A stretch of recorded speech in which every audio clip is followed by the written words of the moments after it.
Here's Pat Campbell on Talk Radio 1170 KFAQ. It is 8:08, 8 past the hour, third and final hour of this Friday edition of the Pat Campbell Show here on Talk Radio 1170 KFAQ.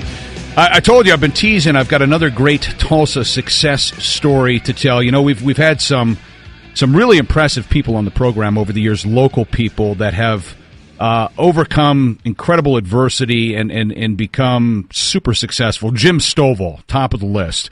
A couple of weeks ago, I had Paula Marshall from Bama Pies on the program here.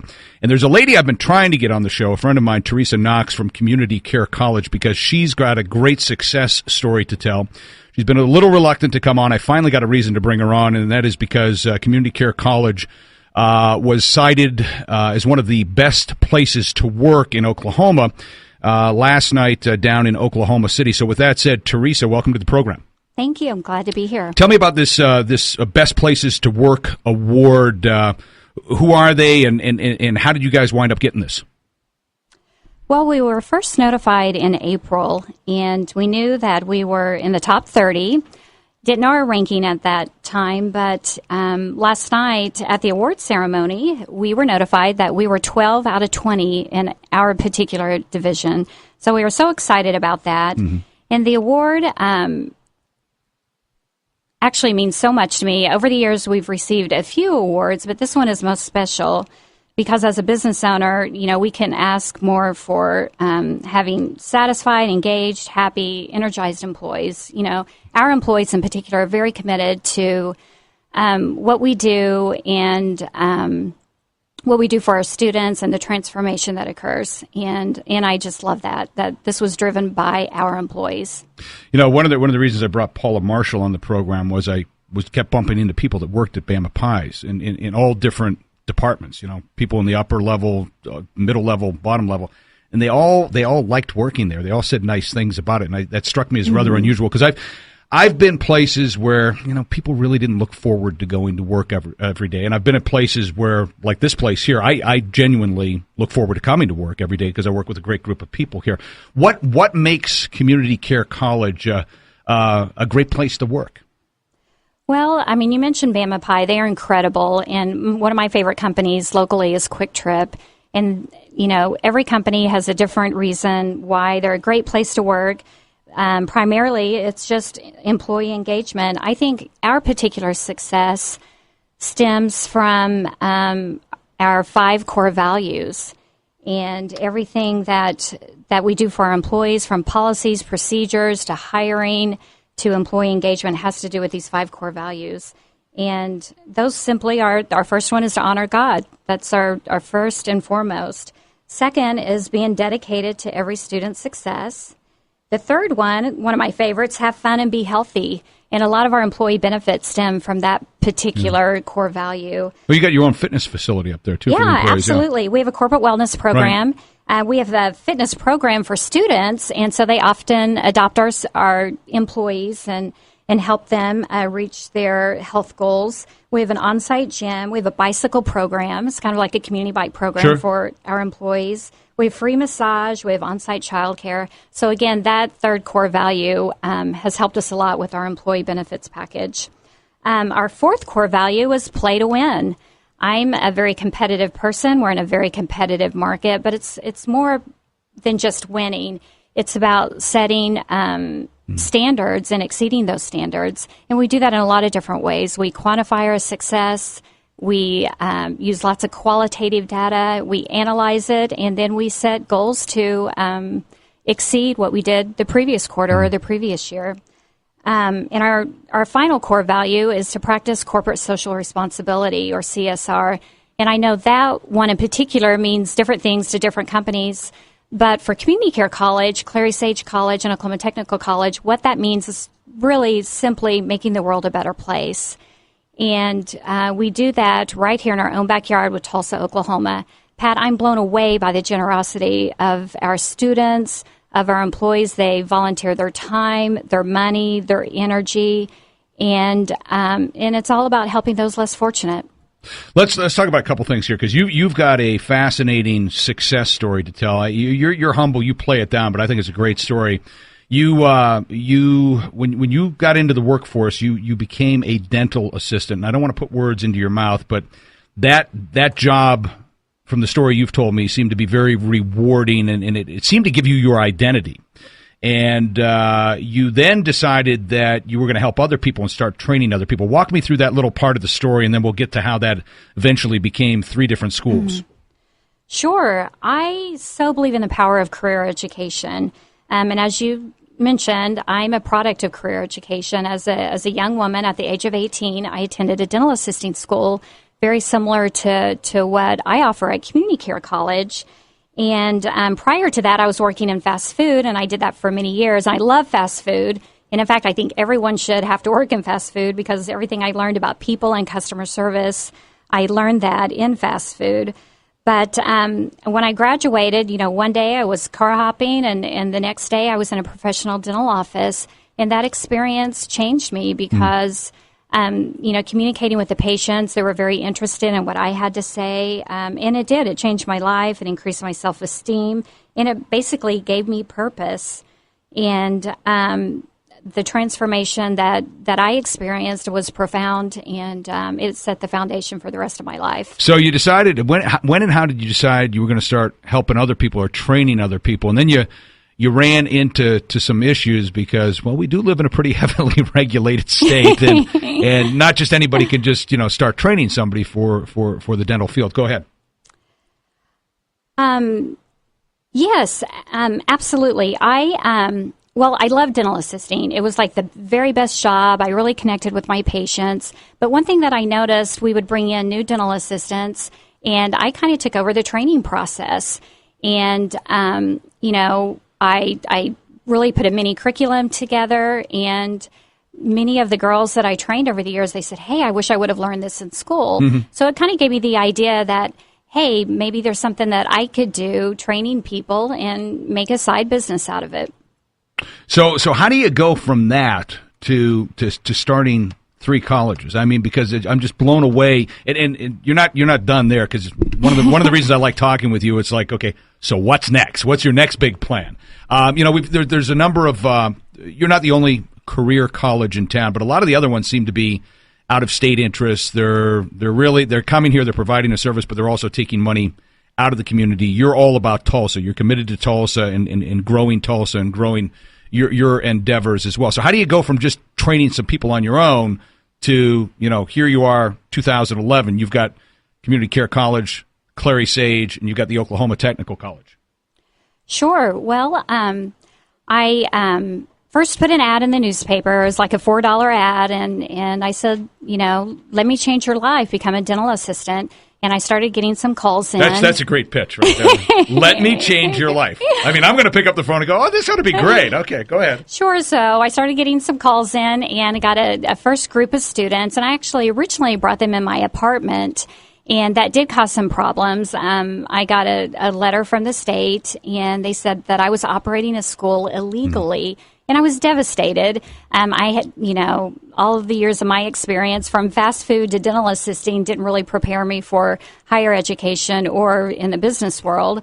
But I was motivated at that point. I had to kind of stop what I was doing. And it took me about 6 months to get licensed by the state, Oklahoma Board of Private Vocational Schools, and rented space from a dentist that I had worked for many years.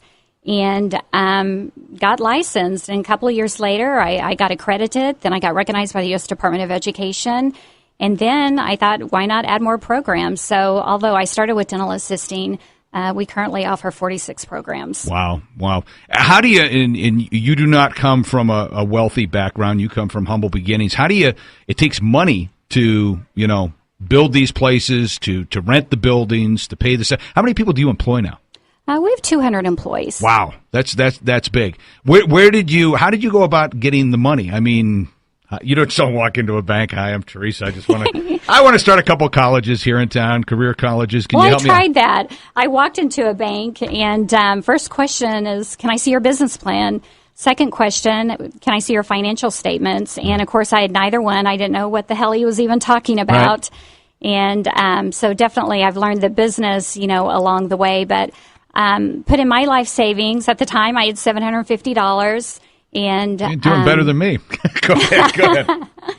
But I strongly believe that you shouldn't get in too much debt. So as I got students, I acquired more money, and I would continue to invest and just grew it from there. Started a second program in allied health and phlebotomy, and before I knew it, I had lots of students. More from our guest, Teresa Knox from Community Care College. Coming up in a minute. Right now, I want to talk to you about our friends over at Dolphin Pools. They got everything you need for your pool. They've got professional-grade chemicals, pool cleaners, pool covers, lights, pumps, filters, plus pool toys and water games, too. Bring in your water. They'll test it for free. If you don't have a pool, you know what? That's not a problem. Order yours now, and you're going to be swimming in no time. Come in today and see the 10 full-sized working pools, not just pictures. Dolphin has quality Esther Williams or Doughboy above-ground pools, some of the finest names in the business, and Dolphin's got the best selection in town. Dolphin Pools and Spas on 11th, just west of Sheridan and 76th, then Maine and Owasso. Family-owned since 1976. Pool dealers come and go, but Dolphin's been on 11th, just west of Sheridan since 1976. You can trust them to build it right. There is a difference between a belief and a conviction. A belief is something that you believe, and yeah, I'm pretty good. It's just a belief if you change it. It's only a conviction if you will give it all. You must find your conviction on what you really, truly believe. The Glenn Beck Program, weekday mornings, 9 to noon, on Talk Radio 1170, KFAQ.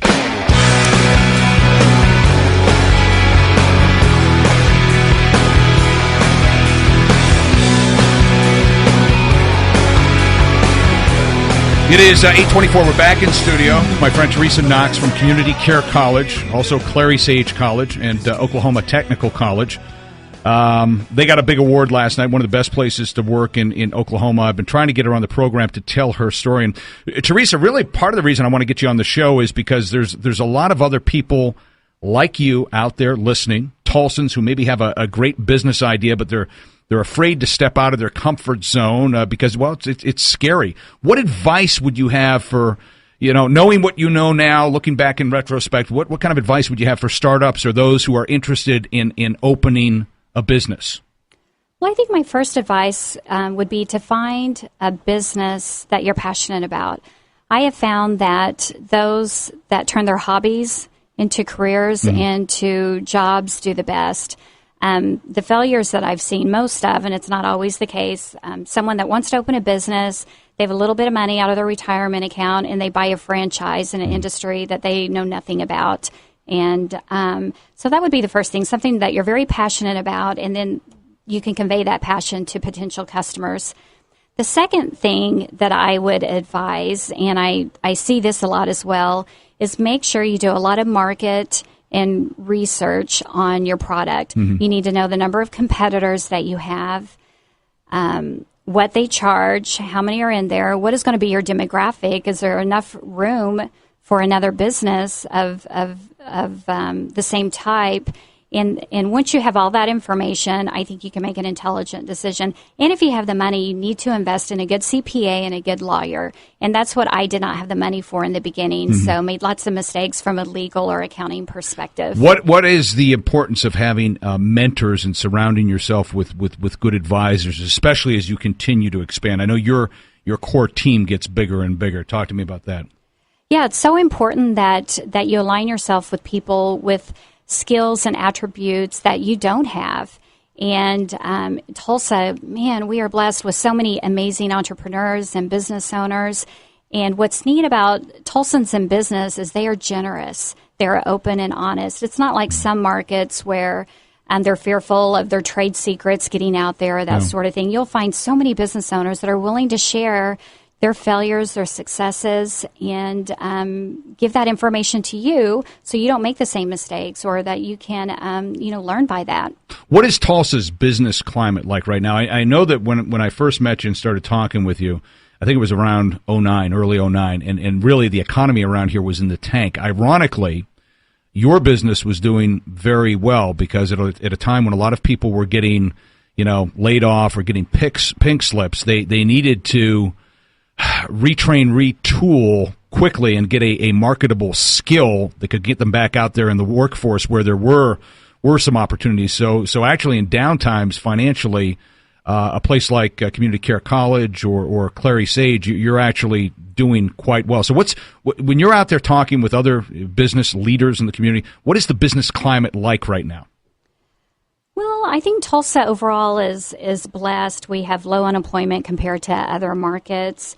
I think the most frustrating things for businesses right now is basically working with the city, from the sign department to getting permits for expansion, that sort of thing. Mm-hmm. Other markets around Tulsa tend to turn around very quickly, and I think that is one of the biggest frustrations.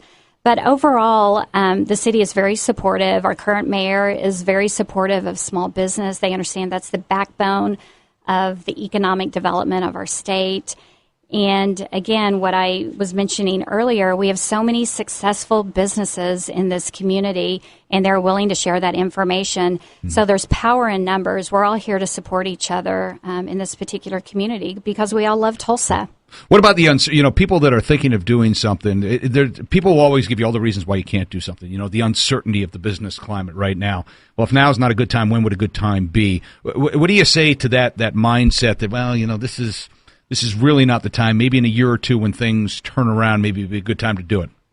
Well, every circumstance is different, and you got to consider your family and providing food on the table and that sort of thing. But I say go for it. I mean, the best thing to do is if you can keep your current job and start your business part-time, that is the ideal situation. I didn't do that. I quit everything and basically went backwards to go forward. If you have the opportunity and you have the desire to do that, I think that's fantastic, because if you can commit 100% to your business, you will be more successful. Again, Teresa Knox from Community Care College, congratulations on being cited as one of the best places to work in Oklahoma. If people want to find out more about you, your story, where's the best place to send them? Best place would be one of our websites, collegesooner.com, and that gives a little information about not only Community Care College, but Clary Sage College and Oklahoma Technical College. Teresa, thank you so much. Appreciate it. You're welcome. Thank you for having me on the show.